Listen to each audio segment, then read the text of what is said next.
ആകാശവാണി.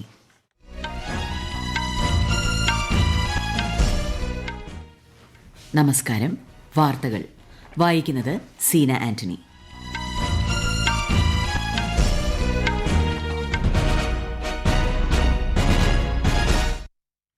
പ്രധാന വാർത്തകൾ. കൊച്ചി കപ്പൽശാല നിർമ്മിച്ച രാജ്യത്തെ ആദ്യ ഹൈഡ്രജൻ കാറ്റമറൻ ഫെറി പ്രധാനമന്ത്രി ഇന്ന് ഓൺലൈനായി ഉദ്ഘാടനം ചെയ്യും. തമിഴ്നാട്ടിലെ തൂത്തുക്കുടിയിൽ നിരവധി പദ്ധതികൾക്ക് പ്രധാനമന്ത്രി തുടക്കം കുറിക്കും. ദേശീയ വിദ്യാഭ്യാസ നയം 2020 വിദ്യാർത്ഥികൾക്കിടയിലെ ഭാഷാപരമായ അപകർഷത ഇല്ലാതാക്കുമെന്ന് കേന്ദ്രമന്ത്രി അമിത്ഷാ. എന്റെ ആദ്യ വോട്ട് രാജ്യത്തിനായി എന്ന സന്ദേശവുമായി കേന്ദ്ര സർക്കാർ സംഘടിപ്പിക്കുന്ന മേരാ പെഹ്ലാ വോട്ട് ദേശ് കെ ലിയെ എന്ന പ്രചാരണ പരിപാടിക്ക് ഇന്ന് തുടക്കം. ഉത്തർപ്രദേശ് രാജ്യസഭാ തെരഞ്ഞെടുപ്പിൽ 10ൽ 8 സീറ്റുകളിൽ വിജയം നേടി ബിജെപി. വികസിത ഭാരതത്തിനായി തദ്ദേശീയ സാങ്കേതിക വിദ്യകൾ എന്ന പ്രമേയത്തിലൂന്നി ഇന്ന് ദേശീയ ശാസ്ത്ര ദിനാചരണം. സന്തോഷ് ട്രോഫി ഫുട്ബോളിൽ കേരളം ഇന്ന് ഉച്ചയ്ക്ക് അരുണാചൽ പ്രദേശിനെ നേരിടും. വാർത്തകൾ വിശദമായി. രാഷ്ട്രപതി ദ്രൌപദി മുർമുവിന്റെ 4 ദിവസത്തെ ഝാർഖണ്ഡ് ഒഡീഷ സന്ദർശനം ഇന്ന് ആരംഭിക്കും. റാഞ്ചിയിൽ ഝാർഖണ്ഡ് സെൻട്രൽ യൂണിവേഴ്സിറ്റിയുടെ 3ാമത് ബിരുദദാന ചടങ്ങിൽ രാഷ്ട്രപതി പങ്കെടുക്കും. ഒഡീഷയിലെ റായ്രംഗ്പൂരിൽ കേന്ദ്ര സർക്കാരിന്റെ ഹോളിഡേ ഹോമിനും വിവിധ റോഡ് പദ്ധതികൾക്കും സ്പോർട്സ് കോംപ്ലക്സിനും രാഷ്ട്രപതി തറക്കല്ലിടും.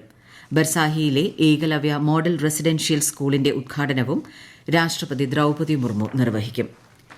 തായ്ലൻഡ് ഉപപ്രധാനമന്ത്രിയും വിദേശകാര്യമന്ത്രിയുമായ പ്രാൺപ്രി ബഹിദനുഗാര ഉപരാഷ്ട്രപതി ജഗ്ദീപ് ധൻഖറുമായി ന്യൂഡൽഹിയിൽ കൂടിക്കാഴ്ച നടത്തി. ഇന്ത്യയും തായ്ലൻഡും തമ്മിലുള്ള സാംസ്കാരികവും ഭാഷാപരവുമായ ബന്ധം ഈ കൂടിക്കാഴ്ചയിലൂടെ കൂടുതൽ ശക്തിപ്പെടുമെന്ന് സോഷ്യൽ മീഡിയ പോസ്റ്റിൽ ശ്രീ ധൻഖർ പറഞ്ഞു. പ്രധാനമന്ത്രി നരേന്ദ്രമോദി ഇന്ന് തമിഴ്നാട്ടിലെ തൂത്തുക്കുടിയിൽ 17,300 കോടി രൂപയുടെ പദ്ധതികൾ ഉദ്ഘാടനം ചെയ്യും. രാജ്യത്തെ ആദ്യത്തെ ഹൈഡ്രജൻ ഹബ് തുറമുഖം, ദേശീയപാതകളുടെ 4-വരിപ്പാത, 2-വരിപ്പാത, റെയിൽവേ പാത ഇരട്ടിപ്പിക്കൽ എന്നിവ ഇതിൽ ഉൾപ്പെടുന്നു. മഹാരാഷ്ട്രയിലേക്ക് പുറപ്പെടുന്നതിന് മുൻപ് പ്രധാനമന്ത്രി ഇന്ന് തിരുനെൽവേലിയിൽ പൊതുസമ്മേളനത്തെ അഭിസംബോധന ചെയ്യും. ഇന്നലെ മധുരയിൽ വാഹന നിർമ്മാണ മേഖലയിലെ MSME സംരംഭകരെ പ്രധാനമന്ത്രി അഭിസംബോധന ചെയ്തിരുന്നു. ചടങ്ങിൽ TVS ഓപ്പൺ മൊബിലിറ്റി പ്ലാറ്റ്ഫോമിന്റെ സമർപ്പണം നിർവഹിച്ച അദ്ദേഹം തൊഴിലും ഉപജീവനവും സംബന്ധിച്ച മികവിന്റെ കേന്ദ്രം ഉദ്ഘാടനം ചെയ്തു. ഹൈഡ്രജൻ ഇന്ധനത്തിൽ പ്രവർത്തിക്കുന്ന ഇന്ത്യയിലെ ആദ്യ ഉൾനാടൻ ജലഗതാഗത യാനം പ്രധാനമന്ത്രി നരേന്ദ്രമോദി ഇന്ന് കൊച്ചിയിൽ വെർച്വലായി ഉദ്ഘാടനം ചെയ്യും. ഒരു റിപ്പോർട്ട്. കൊച്ചി കപ്പൽശാല നിർമ്മിച്ച ഹൈഡ്രജൻ ഇന്ധനത്തിൽ പ്രവർത്തിക്കുന്ന രാജ്യത്തെ ആദ്യ കാറ്റമരാൻ ഫെറിയാണ് പ്രധാനമന്ത്രി ഇന്ന് തൂത്തുക്കുടിയിൽ നിന്ന് വെർച്വലായി ഉദ്ഘാടനം ചെയ്യുന്നത്. ഭാവി ഇന്ധന സാങ്കേതിക വിദ്യയിൽ രാജ്യത്തിന്റെ നിർണായക ചുവടുവയ്പായ hydrogen fuel cell catamaran ferry പൂർണ്ണമായും തദ്ദേശീയമായി രൂപകൽപ്പന ചെയ്യുകയും വികസിപ്പിക്കുകയും നിർമ്മിക്കുകയും ചെയ്ത ഹൈഡ്രജൻ കപ്പലാണ്. 2070 ഇന്ത്യയിൽ ഹരിതഗൃഹ വാതകങ്ങൾ മൂലമുള്ള മലിനീകരണം ഇല്ലാതാക്കാൻ കേന്ദ്ര സർക്കാർ നടത്തുന്ന വിപുലമായ പദ്ധതികളുടെ ഭാഗമായി പരീക്ഷണാടിസ്ഥാനത്തിലുള്ള പദ്ധതിയായാണ് ഹൈഡ്രജൻ ഫെറി നിർമ്മിച്ചത്. മാരിടൈം ഇന്ധനമായി ഹൈഡ്രജനെ സ്വീകരിക്കാനുള്ള പരിശ്രമങ്ങളുടെ ഭാഗമായി നിർമ്മിച്ച ഫെറി മലിനവാതകങ്ങൾ പുറന്തള്ളുന്നില്ല. ദേശീയ ഹരിത ഹൈഡ്രജൻ ദൌത്യം വിഭാവനം ചെയ്യുന്നതുപോലെ ഹൈഡ്രജനെ ഒരു മാരിടൈം ഇന്ധനമായി ഉപയോഗിക്കുന്നതിന് ഈ പദ്ധതി ഊർജ്ജം പകരുമെന്നാണ് കൊച്ചി കപ്പൽശാലയുടെ വിലയിരുത്തൽ. News desk, Akashvani. കേന്ദ്ര സർക്കാരിന്റെ പുതിയ വിദ്യാഭ്യാസ നയം വിദ്യാർത്ഥികൾക്കിടയിലെ ഭാഷാപരമായ അപകർഷതാ ബോധത്തെ ഇല്ലാതാക്കുമെന്ന് കേന്ദ്ര ആഭ്യന്തരമന്ത്രി അമിത്ഷാ. ഗുജറാത്തിലെ കലോലിൽ ശ്രീ സ്വാമിനാരായൺ വിശ്വമംഗൽ ഗുരുകുലത്തിന്റെ പുതുതായി നിർമ്മിച്ച മെഡിക്കൽ കോളേജിന്റെ ഉദ്ഘാടന ചടങ്ങിൽ സംസാരിക്കുകയായിരുന്നു അദ്ദേഹം. സ്വാതന്ത്ര്യത്തിന്റെ ശതാബ്ദി ആഘോഷിക്കുന്ന അവസരത്തിൽ രാജ്യം ഓരോ മേഖലയിലും മുന്നിലെത്തുമെന്നും കേന്ദ്രമന്ത്രി ആത്മവിശ്വാസം പ്രകടിപ്പിച്ചു. യുവജനങ്ങളിൽ സമ്മതിദാനാവകാശം വിനിയോഗിക്കുന്നതിന്റെ പ്രാധാന്യം ബോധ്യപ്പെടുത്തുന്ന മേരാ പെഹ്ലാ വോട്ട് ദേശ് കെ ലിയെ എന്റെ ആദ്യ വോട്ട് രാജ്യത്തിനായി എന്ന സന്ദേശം പ്രചരിപ്പിക്കാൻ എല്ലാ തുറകളിലുമുള്ള ആളുകളോട് പ്രധാനമന്ത്രി നരേന്ദ്രമോദി ആഹ്വാനം ചെയ്തു. തെരഞ്ഞെടുപ്പ് പ്രക്രിയ കൂടുതൽ ജനപങ്കാളിത്തമുള്ളതാക്കണമെന്ന് ശ്രീ മോദി സമൂഹമാധ്യമത്തിലൂടെ ജനങ്ങളോട് ആഹ്വാനം ചെയ്തു.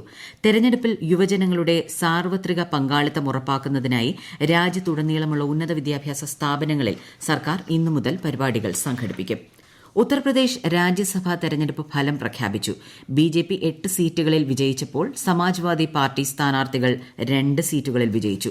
ബിജെപിയുടെ RPN സിംഗ്, സുധാംശു ത്രിവേദി, ചൌധരി തേജ്വീർ സിംഗ്, സാധന സിംഗ്, അമർപാൽ മൌര്യ, സംഗീത ബൽവന്ത്, നവീൻ ജെയിൻ, സഞ്ജയ് സേത്ത് എന്നിവരാണ് രാജ്യസഭാ തെരഞ്ഞെടുപ്പിൽ വിജയിച്ചത്.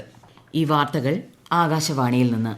ജസ്റ്റിസ് അജയ് മാണിക് റാവു ഖാൽവിക്കറിനെ രാജ്യത്തിന്റെ പുതിയ ലോക്പാലായി രാഷ്ട്രപതി ദ്രൌപദി മുർമു നിയമിച്ചു. Justice Lingappa Narayanaswamy, justice Sanjay Yadav, justice Rituraj Awasthi എന്നിവർ ലോക്പാലിലെ ജുഡീഷ്യൽ അംഗങ്ങളായിരിക്കും. സുശീൽ ചന്ദ്ര, പങ്കജ് കുമാർ, അജയ് ടിർക്കി എന്നിവരാണ് ലോക്പാലിലെ മറ്റംഗങ്ങൾ. ഉത്തർപ്രദേശിലെ ജൌൻപൂർ അക്ബർപൂർ ദേശീയപാതയിലെ ബൈപ്പാസ് നിർമ്മിക്കുന്നതിന് 1894 കോടി രൂപ അനുവദിച്ചതായി കേന്ദ്രമന്ത്രി നിതിൻ ഗഡ്കരി. പ്രദേശത്ത് സുരക്ഷിതമായ ഗതാഗതം ഉറപ്പാക്കുകയും റോഡ് ഉപയോഗിക്കുന്നവരുടെ യാത്രാസമയം കുറയ്ക്കുകയും ചെയ്യുക എന്നതാണ് ഈ പദ്ധതിയിലൂടെ ലക്ഷ്യമിടുന്നത്. ഇന്ന് ദേശീയ ശാസ്ത്രദിനം. വികസിത് ഭാരതത്തിനായി തദ്ദേശീയ സാങ്കേതിക വിദ്യകൾ എന്ന പ്രമേയത്തിൽ ഈ വർഷത്തെ ശാസ്ത്ര ദിനാചരണം നടത്തുമ്പോൾ രാജ്യത്തിന്റെ ഭാവി രൂപപ്പെടുന്നതിൽ സ്വദേശീയ സാങ്കേതിക വിദ്യകൾ വഹിക്കുന്ന പ്രാധാന്യം എടുത്തുകാട്ടുന്നു. മഹാനായ ഭൌതിക ശാസ്ത്രജ്ഞൻ സർ CV രാമന്റെ നൊബേൽ പുരസ്കാരത്തിന് അർഹമായ കണ്ടുപിടുത്തം രാമൻ പ്രഭാവത്തിന്റെ സ്മരണയ്ക്കായി ശാസ്ത്ര സാങ്കേതിക വകുപ്പ് ന്യൂഡൽഹിയിൽ ഇന്ന് പരിപാടി സംഘടിപ്പിക്കും. കേന്ദ്രമന്ത്രി ഡോക്ടർ ജിതേന്ദ്ര സിംഗ് പ്രദർശനം ഉദ്ഘാടനം ചെയ്യും. ഈ ശാസ്ത്രദിനത്തിൽ ലോകത്തിന്റെ നെറുകയിൽ മലയാളത്തിന്റെ അടയാളപ്പെടുത്തലുമായി ഒരു പാലക്കാട്ടുകാരനുണ്ട്. രാജ്യത്തിന്റെ അഭിമാന ബഹിരാകാശ പദ്ധതി ഗഗൻയാൻ സംഘത്തെ നയിക്കാൻ പ്രശാന്ത് നായർ തെരഞ്ഞെടുക്കപ്പെട്ടതിന്റെ അഭിമാനത്തിലാണ് പാലക്കാട് നെന്മറ നിവാസികൾ. വിശദാംശങ്ങളുമായി ആകാശവാണി പാലക്കാട് ജില്ലാ പ്രതിനിധി ഫൈസൽ അലിമുത്ത്. നെന്മാറ പട്ടണത്തോട് ചേർന്ന പഴയ ഗ്രാമത്തിലെ പ്രതിഭയിൽ വിളമ്പിൽ ബാലകൃഷ്ണൻ നായരുടെയും പ്രമീളയുടെയും മകനാണ് പ്രശാന്ത്. ജില്ലയിലെ തിരുവാഴിയോട് ജനിച്ച പ്രശാന്ത് പല്ലാവൂർ ചിന്മയ വിദ്യാലയത്തിലാണ് സ്കൂൾ വിദ്യാഭ്യാസം പൂർത്തിയാക്കിയത്.